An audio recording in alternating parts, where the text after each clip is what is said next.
Kaya, wag na wag ninyong iisipin na ang kayamanan ninyo'y bunga ng sariling lakas at kakayahan.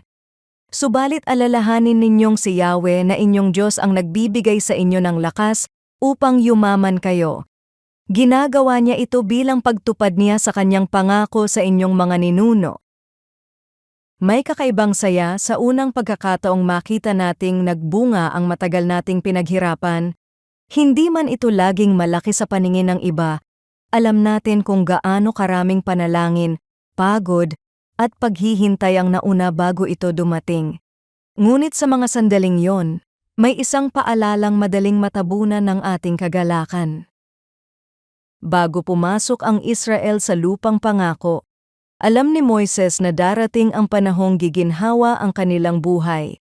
Magkakaroon sila ng mga bahay na hindi nila itinayo, mga pananim na hindi nila itinanim, at kasaganaan na hindi nila pinaghirapan. Kaya't binalaan niya sila. Huwag ninyong iisipin na yumaman kayo dahil sa inyong sariling lakas at kakayahan. Hindi niya itinatanggi ang kanilang pagsisikap. Sa halip, ipinapaalala niyang maging ang kakayahang magsikap at ang bungang-bunga nito ay kaloob ng Diyos. Madaling makita ang sariling ambag sa mga biyayang tinatanggap natin, ngunit inaanyayahan tayo ng Deuteronomy chapter 8, verse 17 to 18, na tumingin ng higit pa sa ating nakikita. Ang Diyos ang nagbibigay ng lakas upang makapagtrabaho, ng karunungang makapagpasya, ng mga pagkakataong hindi natin kayang likhain, at maging ng mga taong ginagamit niya upang maging pagpapala sa ating buhay.